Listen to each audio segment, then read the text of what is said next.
A Primeira Igreja Batista de Macaé apresenta Programa Semear e Vida, uma mensagem de paz, fé e esperança para transformar a sua vida.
Queremos chamar a sua atenção. Toda criança precisa de um pai e de uma mãe equilibrados.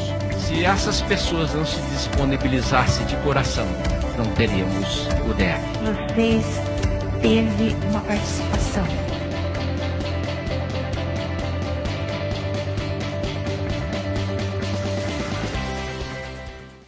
Só quero te pedir para fechar os seus olhos nesse momento e que a gente possa louvar ao Senhor com todo o amor do nosso coração, que a gente possa declarar isso com toda a verdade. E se talvez essa não seja a verdade da vida de alguém, que ela possa começar a mudar hoje. O tempo é agora, o dia é hoje. Então que você possa dizer assim: Jesus Cristo mudou meu viver. Jesus Cristo mudou meu viver. É a luz que ilumina meu ser. Sim, Jesus Cristo mudou.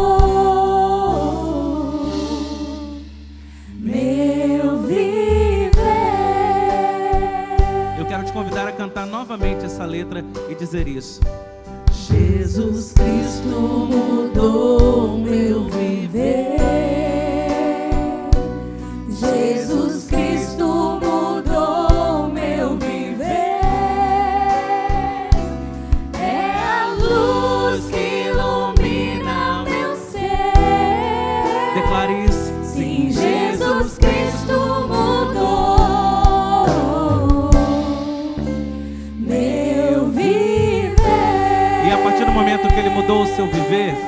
teu coração ficou diferente. Você crê nisso? Diferente hoje é o meu coração. Perceba e sinta isso. Diferente hoje é O teu coração mudou a partir do momento que Cristo entrou nele, entrou na tua vida. Jesus deu-me paz e perdão. Sim, diferente hoje é o meu coração.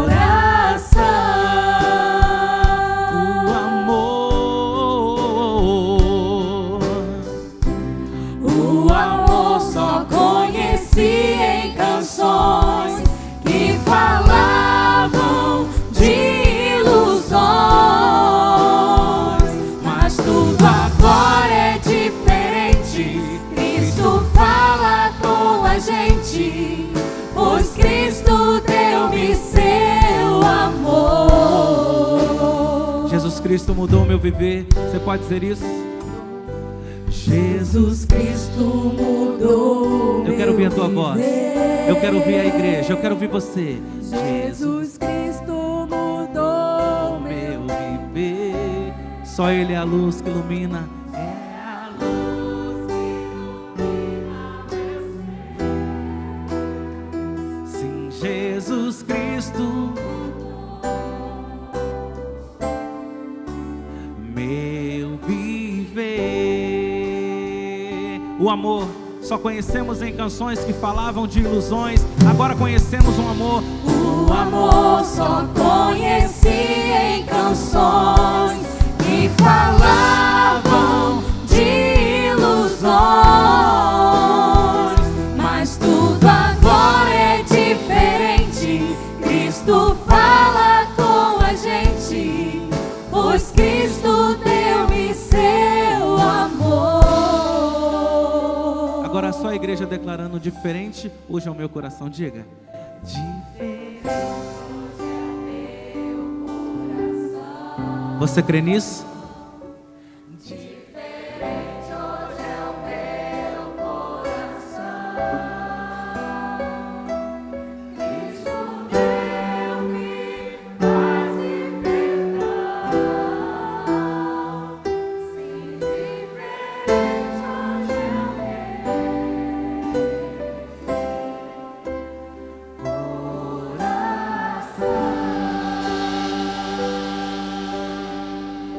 Glória a Deus, Senhor. Segunda carta aos Coríntios, capítulo 8, versículos de 1 a 15, lerei o texto, por favor acompanhe em sua Bíblia. A palavra de Deus diz assim: Agora, irmãos, queremos que vocês tomem conhecimento da graça que Deus concedeu às igrejas da Macedônia. No meio da mais severa tribulação, a grande alegria e a extrema pobreza deles transbordaram em rica generosidade. Pois dou testemunho de que eles deram tudo quanto podiam e até além do que podiam. Por iniciativa própria, eles nos suplicaram insistentemente o privilégio de participar da assistência aos santos. E não somente fizeram o que esperávamos, mas entregaram-se primeiramente a si mesmos ao Senhor e depois a nós pela vontade de Deus. Assim, recomendamos a Tito que, assim como ele já havia começado, também completasse esse ato de graça da parte de vocês. Todavia, assim como vocês se destacam em tudo, na fé, na palavra, no conhecimento, na dedicação completa e no amor que vocês têm por nós, destaquem-se também neste privilégio de contribuir. Não lhes estou dando uma ordem, mas quero verificar a sinceridade do amor de vocês, comparando-o com a dedicação dos outros. Pois vocês conhecem a graça de nosso Senhor Jesus Cristo, que sendo rico se fez pobre por amor de vocês, para que por meio de sua pobreza vocês se tornassem ricos. Este é meu conselho. Convém que vocês contribuam, já que desde o ano passado vocês foram os primeiros, não somente a contribuir, mas também a propor esse plano. Agora completem a obra, para que a forte disposição de realizá-la seja igualada pelo zelo em concluí-la, de acordo com os bens que vocês possuem. Porque se há prontidão, a contribuição é aceitável de acordo com aquilo que alguém tem e não de acordo com o que não tem. Nosso desejo é que outros sejam aliviados enquanto vocês são sobrecarregados, mas que haja igualdade. Nosso desejo não é que outros sejam aliviados enquanto vocês são sobrecarregados, mas que haja igualdade. No presente momento, a fartura de vocês suprirá a necessidade deles, para que, por sua vez, a fartura deles supra a necessidade de vocês. Então, haverá igualdade, como está escrito: quem tinha recolhido muito não teve demais, e não faltou a quem tinha recolhido pouco. Deus abençoe a leitura deste texto, da sua palavra na vida, no coração de cada um de nós, em nome de Jesus.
Interessante o coro cantar este hino, falando sobre a maravilhosa graça de Deus, porque a primeira pergunta que nós vamos responder de todas aquelas que foram enviadas a nós pelos irmãos durante os últimos dias, quanto ao tema fidelidade ao Senhor, tem a ver com a mensagem deste hino que fala sobre a maravilhosa graça do Senhor, o nosso Deus. E a pergunta foi esta: pastor, o dízimo é uma obrigação? Durante alguns minutos eu quero tentar responder a esta pergunta. O dízimo é uma obrigação? Não, não é. O que será que a Bíblia diz a este respeito? Há uma lei e eu devo cumprir a exigência dessa lei?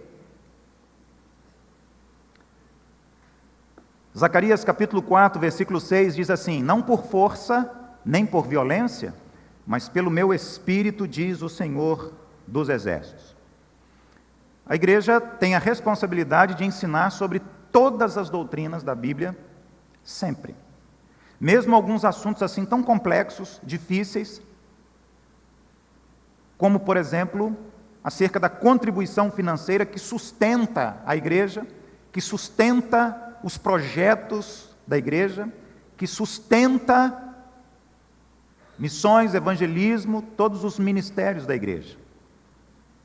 Mas em relação a todas as doutrinas da Bíblia, inclusive essa, não deve ser por força nem por violência, mas pelo meu Espírito, diz o Senhor dos Exércitos. Mas eu também quero dizer que é impossível uma igreja bíblica de Cristo não falar sobre este assunto, por mais difícil que seja, por mais controverso e resistente que seja, a fidelidade ao Senhor na consagração a Ele dos dízimos e ofertas. Principalmente porque Jesus falou muito sobre este ensino, sobre essa doutrina bíblica dos dízimos e ofertas. Jesus falou várias vezes sobre o dinheiro e sobre os bens materiais. Às vezes, havia êxito, como no caso de Zaqueu, que arrependeu-se do modo como ele administrava o seu dinheiro desonestamente e tomou uma decisão de transformar a sua vida a partir daquele encontro que ele teve com a verdade. Mas nós também temos casos como o do jovem rico. A Bíblia diz que Jesus desafiou aquele rapaz a retirar do seu coração as suas propriedades, porque Jesus sabia que ele amava em primeiro lugar, que o dinheiro era um Deus na sua vida. Aquele jovem rico não deu ouvidos, virou as costas e foi embora. O pastor Will Rogers informa que pelo menos 20% das mensagens que Jesus pregou, 20% das mensagens de Jesus falam sobre propriedades, bens materiais, prosperidade e dinheiro. Indo além, o pastor Billy Graham, que faleceu há poucos dias, inclusive, ele afirmou em uma de suas pregações que, segundo ele, 16 das 38 parábolas de Jesus foram sobre este assunto, ou seja, cerca de 40% das mensagens de Jesus falavam sobre esse assunto, ou sobre a bênção, ou sobre a maldição. Mas sabe, reconhecemos que não é fácil falar sobre este assunto, dízimos e ofertas na igreja. Nunca foi e nunca será, e há várias razões. A primeira delas é que há na igreja, em todas as igrejas, em todo o mundo, pessoas como o jovem rico. Amam excessivamente o dinheiro, o seu coração está acima de tudo no dinheiro, o dinheiro é um Deus, há uma idolatria com relação ao dinheiro. Eles estão abertos a todo e qualquer assunto, desde que não seja este. Inclusive, se possível fosse, alguns desses que idolatram os seus bens materiais de dinheiro, se pudessem, retirariam da Bíblia todos os 2.500 textos que falam sobre este assunto. O outro problema que dificulta muito falar sobre a contribuição financeira na igreja é o que chegou nos últimos anos como uma bomba atômica sobre a igreja evangélica em todo o mundo, a chamada teologia da prosperidade, que coloca o dinheiro acima de tudo, os bens materiais acima de tudo, e que transformaram igrejas em igrejas cuja bandeira é única e exclusivamente esta. Benny Hinn, pastor conhecido no mundo inteiro, um dos maiores defensores da teologia da prosperidade, veio a público, há poucos dias, pedir perdão para a sua igreja e para a comunidade mundial, por reconhecer o excesso que ele cometeu em décadas. Ele assumiu o erro de ter dado tanta ênfase na prosperidade financeira, deixando de lado outros assuntos, outros ensinos, outras doutrinas importantes que ele devia estar ensinando para os membros da sua igreja. Outro problema que torna falar sobre a fidelidade nos dízimos e ofertas na igreja é que muitas pessoas são céticas quanto ao uso do dinheiro da igreja, ou porque não sabem como a igreja usa o dinheiro, ou porque tiram conclusões precipitadas, ou porque não confiam na liderança, achando que são pessoas desonestas. E claro, as pessoas estão sendo fortemente influenciadas pela mídia, pelo mau testemunho de outras igrejas, pastores e líderes, que não sabem como lidar com os recursos financeiros da igreja biblicamente, e isso cria para nós uma dificuldade também muito grande. E finalmente, há uma confusão enorme quando falamos sobre o ensino bíblico da dedicação dos dízimos e ofertas. Desentendimentos sobre a compreensão e a diferença que há entre a lei de Deus no Antigo Testamento e a graça de Deus no Novo Testamento. A aliança do Antigo e a aliança do Novo Testamento. Mas sobre isso, o pastor Ernest Heisinger escreveu o seguinte: criar uma falsa antítese entre a lei e a graça, como se elas fossem ideias conflitantes e opostas, é uma forma sutil de acabar com a Bíblia. Acabar com os 10 mandamentos, com a moralidade e o verdadeiro cristianismo. Em outra parte do seu livro, esse mesmo pastor diz o seguinte: o amor olha para a lei de Deus, porque não há direção fora dos mandamentos do Senhor. O apóstolo escreveu que o amor de Cristo nos constrange, ou seja, o amor de Cristo nos motiva a obedecermos à vontade de Deus. Então, em resposta mais direta para a pergunta que nós recebemos, pastor, os dízimos, as ofertas, são uma obrigação? Eu quero afirmar e garantir aqui a todos vocês que não é. Começo então esta série de mensagens afirmando e garantindo que se por um lado a lei era uma exigência, ou seja, havia uma obrigação, e todos eram obrigados, agora, pela aliança da graça, nós não somos mais obrigados nem a contribuir financeiramente para o sustento da igreja, nem a nada. Mas nós estamos sob a aliança da graça. E eu quero lhe dizer nesta manhã que, infelizmente, a graça exige ainda muito mais do que a lei. Porque quando eu sou obrigado a fazer alguma coisa, eu irei no limite máximo daquela obrigação, daquela exigência. Mas quando eu amo, o meu amor excede a cobrança da lei, a obrigatoriedade da lei.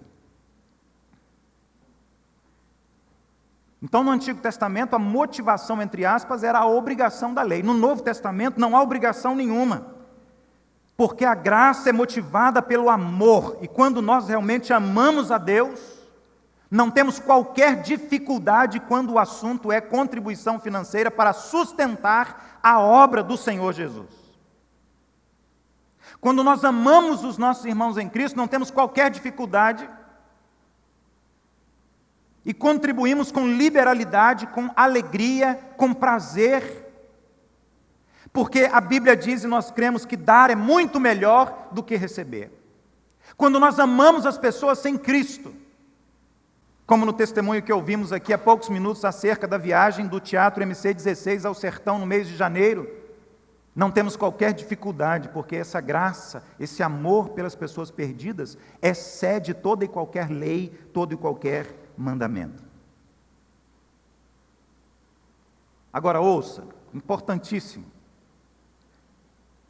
Muitas pessoas estão deixando de receber maravilhosas bênçãos do céu, porque estão negligenciando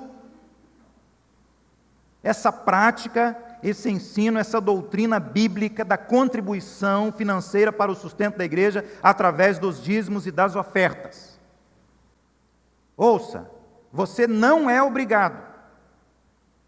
Não há uma lei Não há um mandamento ou uma determinação a esse respeito. Com certeza, o dízimo não é uma lei mais. Entretanto, também é verdade que há promessas de Deus para aqueles que estão participando ativamente do sustento financeiro da obra de Deus, principalmente através da igreja. Tanto promessas materiais, quanto promessas de bênçãos espirituais, que aliás é o nosso problema, porque nós só compreendemos como bênçãos de Deus quando nós ganhamos alguma coisa que seja visível, palpável. Então, se eu ganhava R$1.000 e agora eu ganho R$2.000, eu digo, Deus me abençoou, porque eu vi.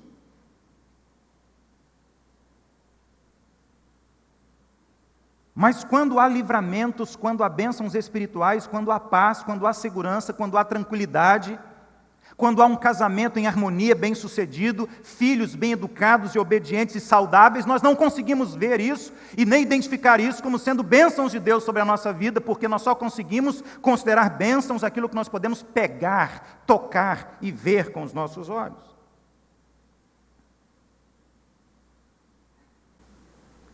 O texto que trouxemos nesta manhã é preciosíssimo e extremamente esclarecedor para esta pergunta feita. Pastor, o dízimo é uma obrigação? O apóstolo Paulo está escrevendo uma carta para a igreja na cidade de Corinto, onde ele esteve algumas vezes, e aqui Paulo está pedindo uma contribuição financeira daqueles irmãos. E ele fala sobre generosidade, ele usa como exemplo os irmãos na Macedônia, que eram muito mais pobres do que os irmãos de Corinto, uma cidade muito maior e muito mais próspera, muito mais rica financeiramente falando. E Paulo vai dizer, olha, os macedônios estão ajudando, inclusive estão contribuindo além daquilo que eles podem. E nós estamos aguardando Corinto.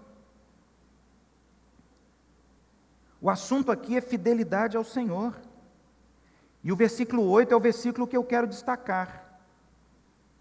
E nele o apóstolo Paulo diz assim, não lhes estou dando uma ordem. Em outras versões da Bíblia diz assim, eu não estou trazendo a vocês um mandamento. Então, não é lei. Mas Paulo diz assim, mas eu gostaria de ver a sinceridade de vocês. Eu gostaria de ver a sinceridade do amor, do comprometimento, do envolvimento de vocês. Eu gostaria de saber se de fato vocês amam a Deus, se de fato vocês amam os irmãos, se de fato vocês amam as pessoas que ainda não têm Cristo, se de fato vocês amam a igreja, se vocês de fato amam o Evangelho.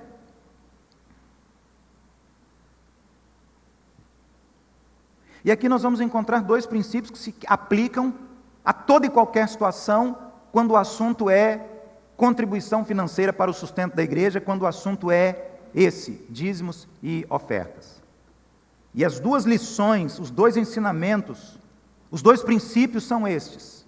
Primeiro, a contribuição não é uma ordem. E segundo, a contribuição é um testemunho do nosso amor.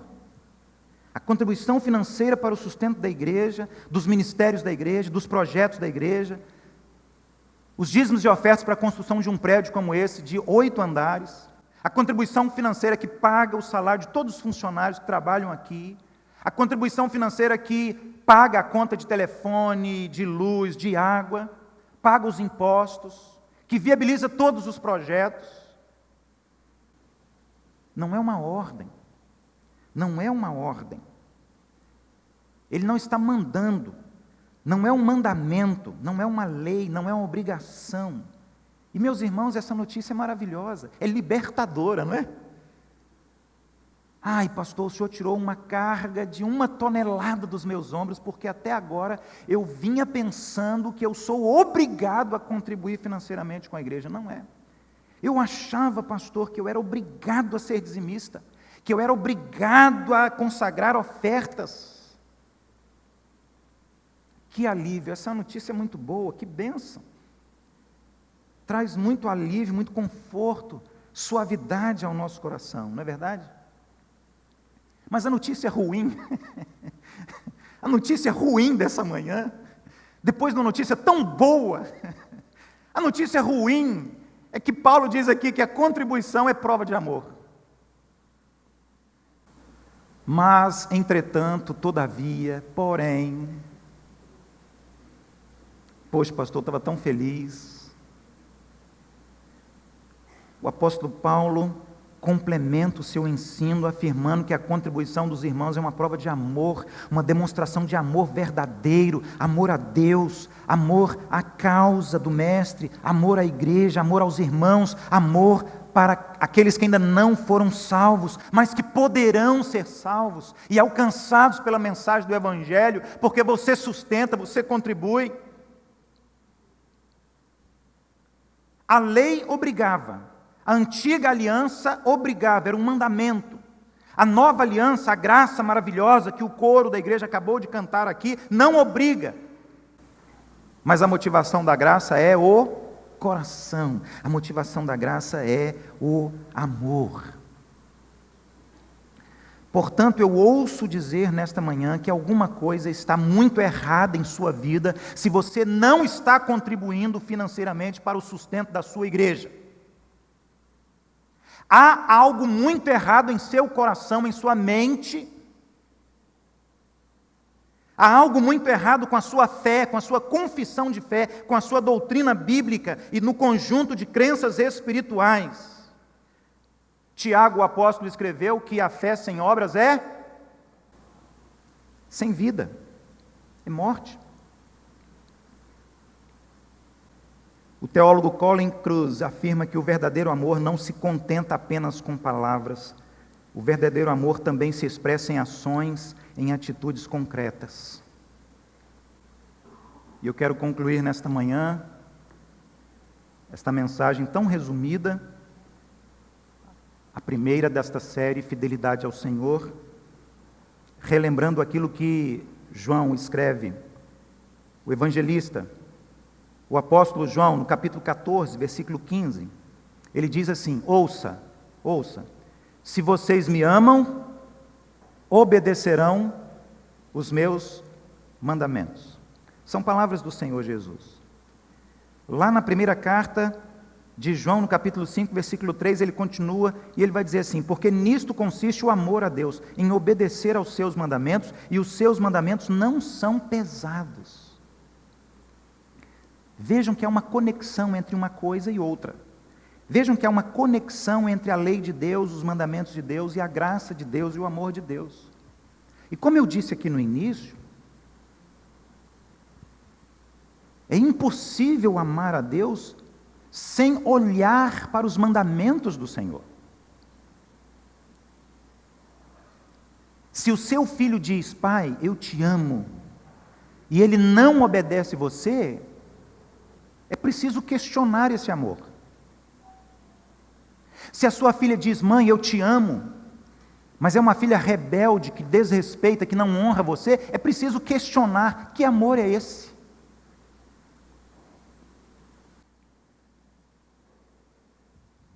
Há uma conexão, queridos, eu poderia ilustrar isso como um pássaro de duas asas. Qualquer pássaro somente consegue voar se ele tem as duas asas. Então, quando a Bíblia fala sobre a lei, os mandamentos, as ordenanças e os juízos de Deus, e quando a Bíblia fala sobre o amor, a graça, a misericórdia e o perdão, são duas asas necessárias, que estão interligadas, e que não sobrevivem individualmente. Portanto, o desafio que eu quero trazer para os irmãos nesta manhã é este. O desafio a cada um: seja fiel ao Senhor em tudo. E nós falaremos em breve sobre isso também. Porque quando o assunto é fidelidade ao Senhor, nós não estamos falando somente fiéis na consagração dos dízimos e ofertas. Vai além. Nesse nosso relacionamento de amor, nesse nosso relacionamento de graça, de compaixão, de misericórdia, de perdão, nesse nosso relacionamento de pai, de filho, nesse relacionamento espiritual entre você e Deus. Esse é apenas um dos. Em todo o tempo e em tudo, meu irmão, seja fiel, porque a sua fidelidade, eu tenho certeza que é a expectativa, o desejo, o propósito do coração de Deus. para abençoar a sua vida. Então, o meu apelo é esse: abra o seu coração, o seu entendimento, e ouça aquilo que o Espírito Santo de Deus está dizendo claramente ao seu coração. Várias vezes eu já dialoguei com irmãos e irmãs em Cristo, tentando explicar, tentando mostrar, tentando ensinar sobre esse assunto. Mas eu quero dizer aqui nesta manhã que a Bíblia diz que essa é uma obra feita pelo Espírito Santo de Deus.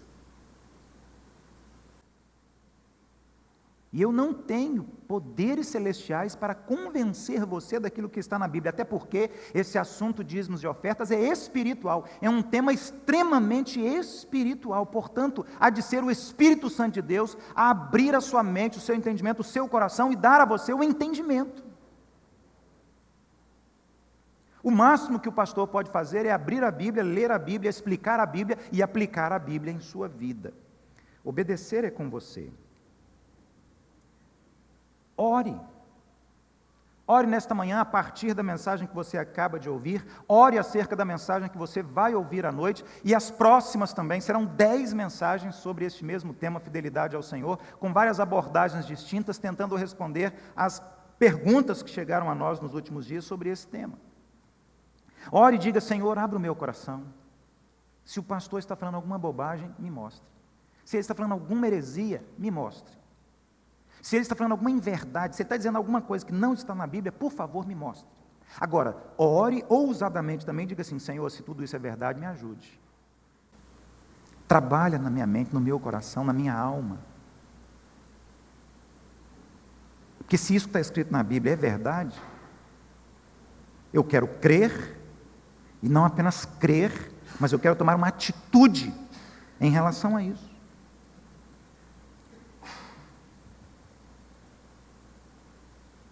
Eu tenho certeza que o Espírito Santo de Deus vai falar ao seu coração. Portanto, seja fiel e creia. Seja fiel, creia e obedeça. Aqui está, portanto, então, a nossa primeira resposta para a pergunta: o dízimo é uma obrigação? Não, não é. Nós contribuímos porque a graça nos alcançou. Nós contribuímos porque amamos a Deus, nós contribuímos porque nós amamos a igreja, amamos os irmãos em Cristo, nós contribuímos porque amamos as almas perdidas, nós contribuímos porque amamos a obra do Mestre, nós contribuímos porque o nosso coração é grato por todas as bênçãos que Ele já deu, e independentemente de tudo aquilo que Ele amanhã ou depois venha ou não a fazer por nós, em nós e através de nós. Amém? Você pode acompanhar na palma da tua mão, com alegria? Que Deus assim continue nos abençoando, nos levando às nações, para falarmos do amor dEle. Diga assim, ó: eu sou filho do Deus vivo. Eu sou o Cristo que morreu na cruz. Eu sou esperança às nações. Eu sou voz que te chamou para ser luz. Quem Ele é? Príncipe da Verbo vivo entre nós. Diga: Ele é o caminho, a verdade e vida. Ele é o grande eu sou. Vivo por Cristo e nele confio. Ele é o grande eu sou. Ele é o caminho, a verdade e vida. Ele é o grande eu sou.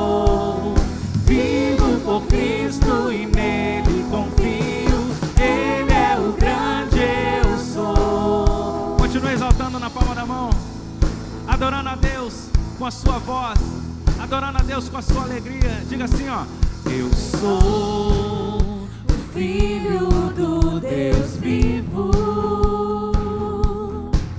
Eu sou o Cristo que morreu, mas ressuscitou ao terceiro dia. Eu sou esperança às nações.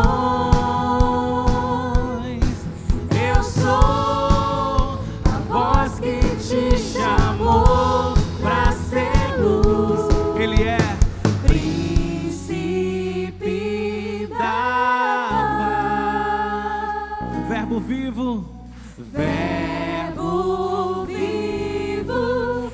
Ele é o Emanuel, diga. Ele é o caminho, a verdade e vida. Ele é o grande eu sou. Vivo por Cristo e nele confio. Ele é o grande eu sou. Ele é o caminho, a verdade e vida. Ele é o grande eu sou. Vivo por Cristo e nele confio. Ele é o grande eu sou. Diga, ele é o caminho, a verdade e vida. Declare. Vivemos por Cristo, diga. Vivo por Cristo e nele confio. Pode ser melhor, mais forte, digo. Ele é o caminho, a verdade e vida. Ele é o grande eu sou. Vivo por Cristo e nele confio. Ele é o grande eu sou. Quero convidar aqui o pastor Dinarte Barradas, da cidade de Pompeia, São Paulo. Ele tem uma palavra para a nossa igreja que estará recebendo no mês que vem, abril, dias 20, 21 e 22, o congresso da UDF, a Universidade da Família. Eu não sei mais dizer se é um congresso local, estadual, nacional ou internacional, mas é algo parecido com isso. Por favor, pastor, vem aqui. Vejam que privilégio, né? A gente está vendo esse artista aqui já há alguns dias no vídeo, e hoje o artista vai falar pessoalmente. Que bênção! Seja bem-vindo, pastor. Bom dia, irmãos, bom dia, irmãs. Um dia alguém falou para mim que eu tinha um rosto muito lindo para a rádio. Então eu falei assim, bem, acho que eu tenho que usar bem a voz, né? Mas é uma honra, é um privilégio podermos realizar o primeiro evento internacional da Universidade da Família no estado do Rio de Janeiro. E pela graça de Deus, aprove a Ele que fosse aqui com vocês. Essa parceria que começou, mais uma vez posso dizer, movido pela mão de Deus, através do ministério que eu sou diretor, que é a Educação de Filhos da Maneira de Deus, que vários de vocês já passaram, talvez os filhos de alguns dos irmãos que estão aqui já tenham passado, os netinhos de vocês. E em conhecendo essa turma e vindo aqui, conversando com o pastor Robson, sabe aquelas coisas que descem do céu e vêm para o coração da gente?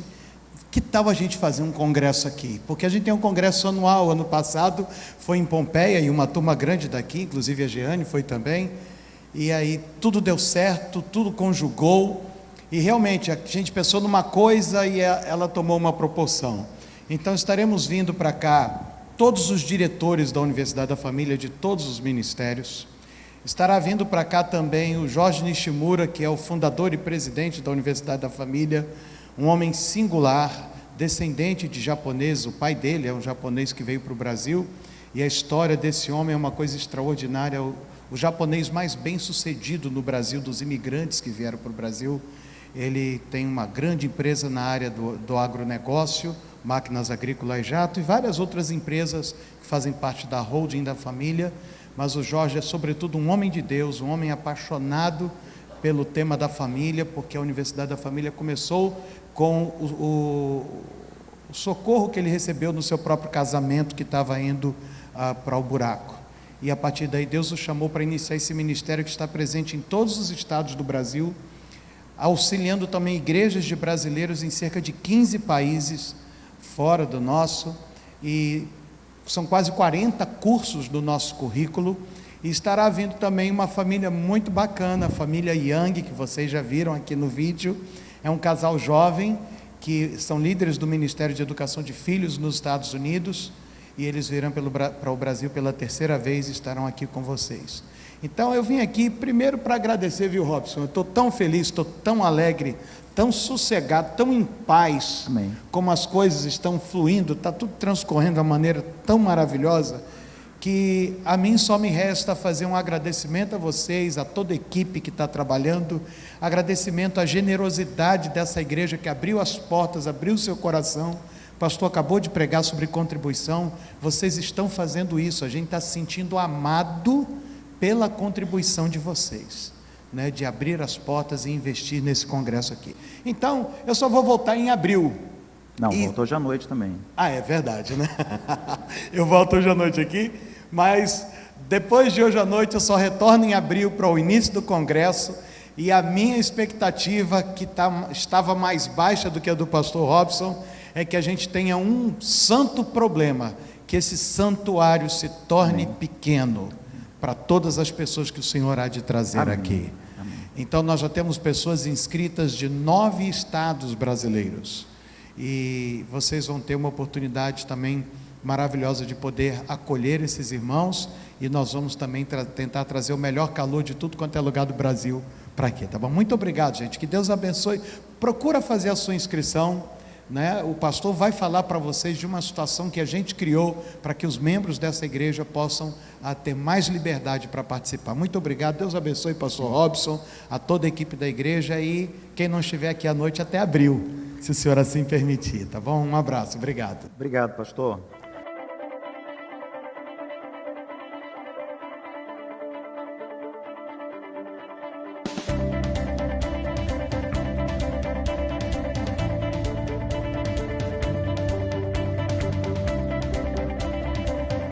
Queremos chamar a sua atenção. Toda criança precisa de um pai e de uma mãe equilibrados. Se essas pessoas não se disponibilizassem de coração, não teríamos o DF. Vocês teve uma participação.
Contrate a qualidade aliada ao melhor custo-benefício. VIP, filmagem em Full HD, fotografia digital em alta resolução. Aldinei Vieira e Vivian Dornelas. www.vipfilmagemefotografia.com.br.